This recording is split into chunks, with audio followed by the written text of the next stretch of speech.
choice but to jump. And besides, you can't tell me having a room right on campus hasn't been beneficial. You're here nearly every day. Only because it's convenient, I say, grabbing the pillow from behind my head and throwing it clear across the room at her. You're the one who has to live here, and I know you're lying when you say how much you love it. You hate this place.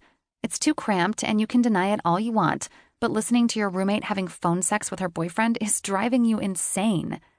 Her eyes flick away. I love living here. Liar. I'm not lying, she defends. Brooke, I sigh, sitting up on her bed to give her the look. How long have you been my best friend? She rolls her eyes. Clearly too long.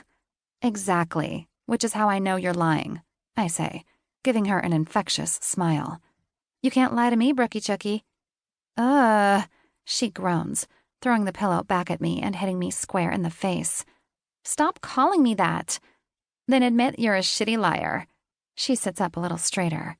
No, I'm an amazing liar. I just can't lie to you. Damn straight you can't. She laughs to herself and shakes her head before turning her attention back to her laptop screen and saving her work. Come on, she says. I'm starving. I overslept this morning and skipped breakfast. What? I groan as a yawn rips through my body. Don't you have food here? I did, she grunts. Until you came and ate it all. Yeah, I laugh, remembering how good those chocolate bars tasted swirling around my mouth and sitting in the bottom of my stomach. I mean, I can't help it that Brooke likes the same food as me. It was just sitting there waiting to be eaten. What was I supposed to do? Come on, she says again. Get up. I'm thinking burgers. I pout out my bottom lip and pull up my phone in front of my face to check the time. If we leave now and eat quickly, I can come back and still get at least an hour's sleep before I have to go to my afternoon lecture. Fine, I groan. But I want fries with mine. Of course you do, she laughs, taking my hand and hauling me off her bed. Brooke grabs her bag off her desk, and we haul ass out of there. Brooke pulls the door closed behind her, making sure to lock it before looping her arm through mine and heading down the long hallway. So, she starts, seeming a little shy as we break out into the fresh air and start heading towards the only cafe on campus that sells yummy, two-handed, filled to the brim burgers. I was thinking that I'd like to start dating again. I look across at her. Really? I say, as a slow grin begins to spread across my face. Is the tiger ready to get back on the prowl? Brooke scoffs at my comment and rolls her eyes. Yes, she groans. But, I don't know. Max really screwed me over. I wouldn't even know where to start. What? I laugh. Weren't you with that nerdy guy with the glasses a few nights ago? Yeah, she says. That's just sex. I have no problem when it comes to finding someone to throw me up against a wall, but I'm ready for more. I see you and Nate, and that's what I want. Except I think I can find myself a guy who isn't so possessive and protective. Hey, I argue with a grin. There's nothing wrong with that.